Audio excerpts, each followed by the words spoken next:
Here on the ground, change happens fast. Problems feel frequent and urgent. It's loud and anxiety runs high. From a satellite view, the Earth looks the same as it did thousands of years ago. We've been here before.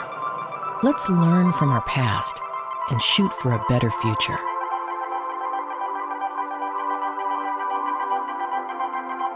Todd Mikkelson with a satellite view. It is just less than 2 weeks before Election Day. I'm speaking to you from October 28th, 2022 in the Space and Time Continuum. I am going to talk about polls and how everybody's getting all scared. Polls are kind of at this point should just be ignored. We just all need to vote. I want you to keep in mind that polling is constantly in flux. You know, we've had a lot more polls that have been proven wrong as time goes on, especially over the last 15 or so years. And a lot of that is because it's a lot harder to poll. Now, a lot of polling is also based on statistics and things like that. People who know about polling, they make arguments that, people who are shouting that, oh, have you ever met anyone who's been polled, don't understand what polling is. I admit that I don't completely understand the complexities that are used in polling, but I do know that in 2018 and in 2020, everybody was completely floored and baffled by the voter turnout because it did not reflect any of the polling, really. Now, both of these years, because of incredible voter turnout, the Democrats did very well because when everybody votes, the Democrats do well. Republicans have known this and even admitted it accidentally in public 42 years ago, famously.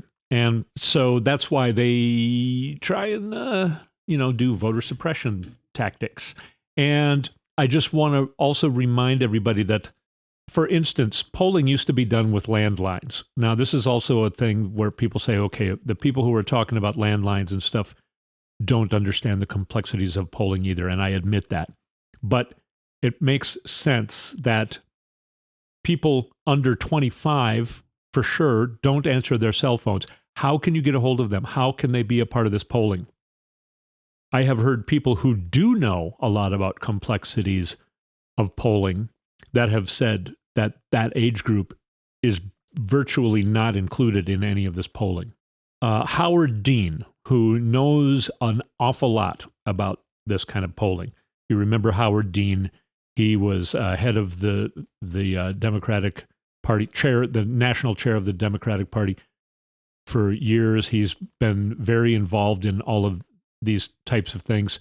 I should actually look him up and see what all of his credentials are, which I will attempt to do right now. But he definitely knows about this kind of stuff. I'm just looking at his Wikipedia page at this point. A retired politician who served as the 79th governor of Vermont and chair of the Democratic National Committee from 2005 to 2009. Dean was an unsuccessful candidate for the Democratic nomination on the 2004 presidential election. Which is really too bad because he would have absolutely kicked George Bush's ass had we nominated him as our candidate. It also reminds you of how things have changed because he basically got disqualified because he was at a rally and when everybody started cheering, he kind of went, yeah! But, the way the recording was, he kind of did it too close to the mic. And everybody made him out as being crazy, which was just so stupid. But anyway, he served as the chairman of the National Governors Association. He was in Vermont, paid off much of its public debt and had a balanced budget 11 times. Very good politician, very good governor, and very, very, very prominent and good leader. And he, especially when you're something like the chair of the Democratic National Committee, you definitely know the ins and outs of polling and how to read them. He last week said he thinks the media is really fumbling. He said there was one poll that the New York Times referenced that had Democrats doing not as good as they had been doing the week or the month before. And that's the only poll then that was being reported on by the mass media, mainstream media. There were 3 other polls that showed Democrats ahead in a generic Democrat going up against a generic Republican. The Democrats are faring very well in those polls, but they're not being reported on very much. So Howard Dean took this type of information coupled up with that it's very hard to poll young people and that turnout was unprecedented in 2018 and 2020 and surprised everybody. And he also pointed out the thing that I got 2 words for you. He didn't do it this way. I think I'm the only one who does this. I got 2 words for you. Kansas. In Kansas this summer, the Republicans tried to get a measure that would do a total ban on abortion. They did it during the primary vote. They really thought that they had the Democrats fooled and that there wouldn't be very much voter turnout, and the only voter turnout would be for Republicans because it was the Republicans who had the contentiousness going on in this summer's primaries. So they really thought Democrats wouldn't turn out. Well, Democrats did turn out. Also, the measure was worded very confusingly, but people got it. And the measure in Kansas, the no votes, meaning to keep abortion rights in Kansas, still limited too much, but to keep abortion rights in Kansas, the no votes were 59%. The yes votes were 41%. 18 percentage points. In Kansas, one of the reddest states in the country. Nobody saw that coming. People were hoping that the Democrats could at least lose by, a less margin than what they were expecting. The Democratic side of things would have been happy if it lost by 5 points, but it won by 18 points. Okay, to finish about Howard Dean.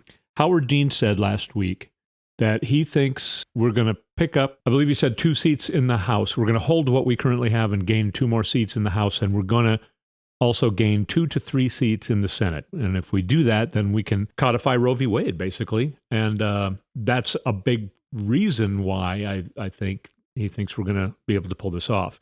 Now, he's taken into mind all of these other things that I'm mentioning.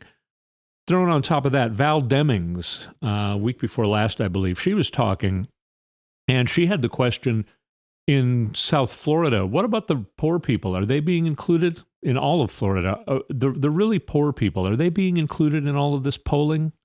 And she's, I think at the moment, is tied. Again, some polls say she's behind, some say she's ahead, and some say she's tied. We can't put too much on the polls. In the end, we all just need to vote. But I am trying to show people some hope in all of this. Simon Rosenberg, he was in the Clinton War Room. He was part of the DCCC, the DNC. He's with New Dems, ABC News. He was tweeting just today that at this point in 2018, the Republicans had a 400,000 national vote lead. And today, the Dems have a 2.3 million vote lead. 2018 was a huge blue tsunami. And at this point, the Republicans were ahead by 400,000 votes in the early voting. Whereas now, the Democrats have a 2.3 million vote lead. We have a lot of opportunities to pick up seats. It's going very, very well. Not to mention the threat of Roe v. Wade being overturned. Right now, there's already 16 states that make up about 26.5 million women of reproductive age, and their lives are being threatened right now by this. There has already been instances where young women and girls have tried to just get their prescriptions for things like rheumatoid arthritis and osteoporosis. Those prescriptions can potentially be used in an abortion, so they're unable to get their drugs because the pharmacist is afraid to give it to them. because the pharmacist thinks that they're going to get arrested. Also, women are getting rid of their tracking of their menstrual cycles and things like this because, I mean, it's really, really, really scary stuff. Not just for women, for all of us, what the Republicans want to do. And people know this. Also, abortion is an economic issue. Women carrying unwanted pregnancies are 4 times more likely to end up in poverty within 5 years, twice as likely to end up on food stamps. These are arguments that people are understanding. People are more engaged now than they've been in my lifetime. And I keep saying my lifetime, getting pretty long now. John F. Kennedy was president for the first 2 weeks of my life. I hope that doesn't give away my age. Oh, it does exactly, doesn't it? Actually, my birthday is November 8th. I got a nasty birthday present in 2016 when it was election day in 2016 as well. You know, every 7 years, right? No, every 6 years because of leap year. So every 6 years, election night falls on my birthday. So I hope to have a much happier birthday this year than I did in 2016.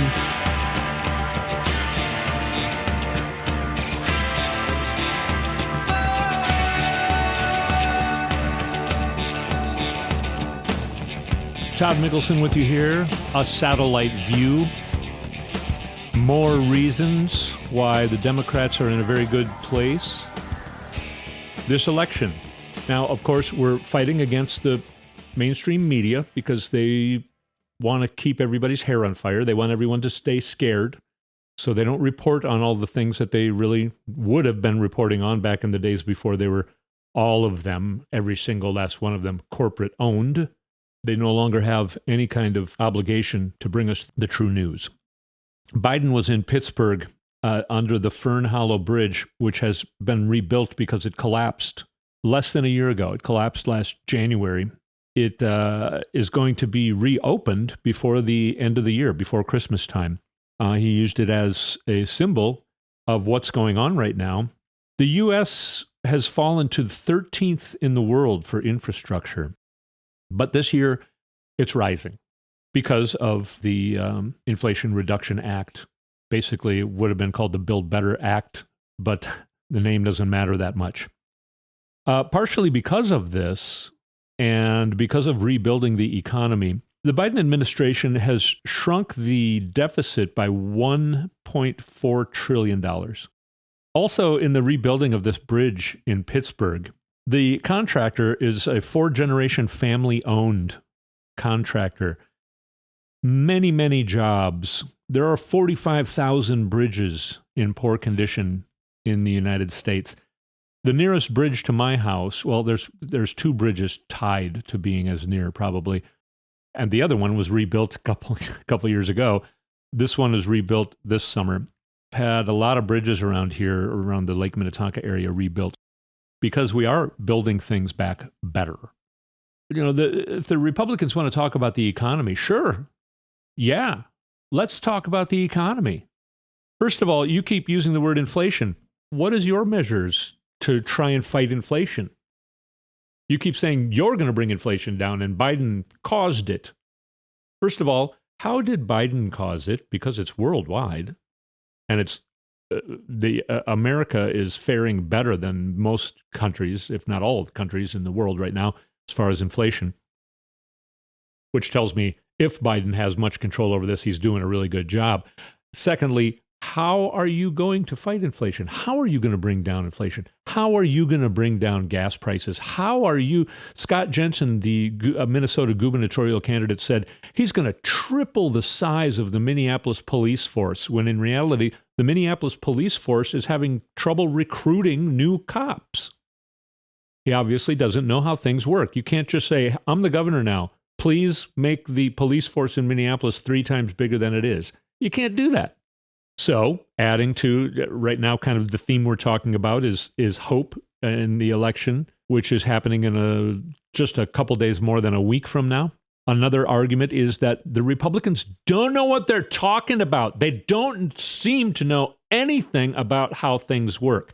Now, here's more proof that I think the Republicans themselves, including and especially Kevin McCarthy, it's on him basically to impeach the president.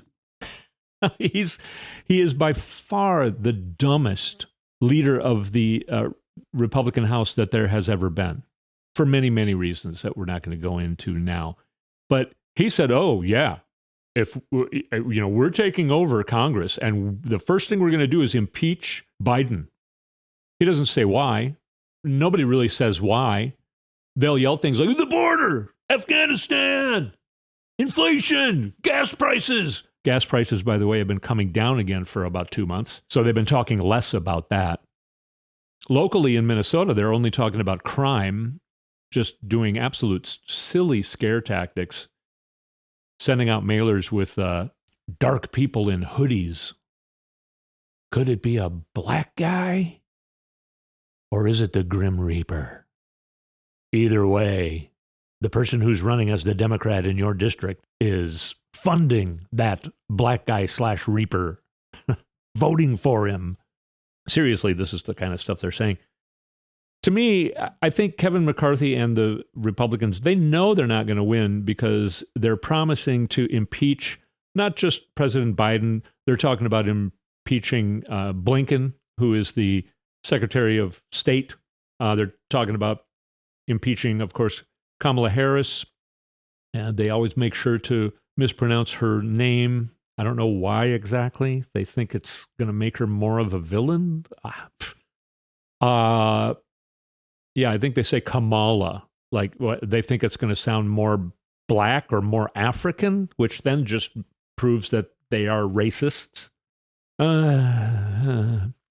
going to impeach everybody and do investigations on everybody. I don't know. I'm a small business owner in Minnesota. I don't agree with them. I wonder if they're going to try and impeach me. They might, even though they can't, but they don't know that. Anyway, what I'm saying here is that it really seems like Republicans know that there's going to be a blue tsunami. They keep saying red tsunami. It's going to be a blue tsunami. First of all, tsunamis are blue. Water is blue. A red tsunami would be like a blood tsunami. So what the hell are they talking about? I mean, anyway, I just feel like Kevin McCarthy, who would have the most pressure on himself to have to impeach Biden. I think he knows he can't impeach Biden. He knows the House can't impeach Biden. I'm impeaching Biden because he was vice president when there was a black president. I'm impeaching Biden because he was vice president when the president wore a tan suit. Kevin McCarthy knows and has been walking back, by the way, because when people started to say, oh, you're going to impeach Biden, what for? Then he kind of walks it back a little bit. So yeah, if the Republicans were to win the House and try and impeach Biden, Kevin McCarthy, of all people, knows that he's going to be completely, can I say fucked? I think I can. This is my podcast, right? So I think he knows, I think he's hoping the Republicans don't win the House. The Republicans are not going to win the House. Howard Dean says so, and he knows. He knows these types of things. We're going to gain more seats in the House than we currently have. We're going to gain more seats in the Senate than we currently have, so that we can put the filibuster aside and actually vote on things that the majority of the American people want to have happen.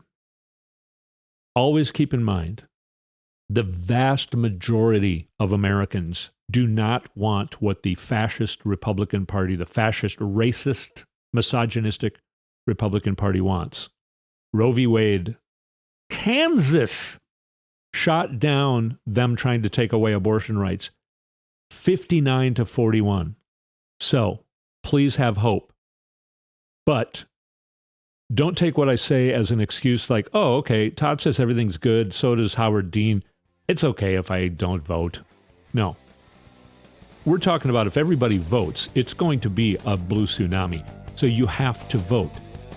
40 million people, if they all decide, my vote's just one vote, I don't really need to vote. Okay, well then 40 million people don't show up to vote. We lose elections.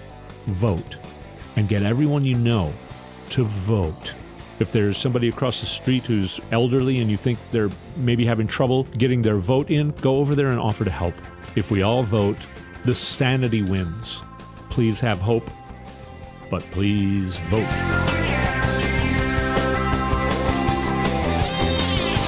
You've been listening to A Satellite View with Todd Mikkelson.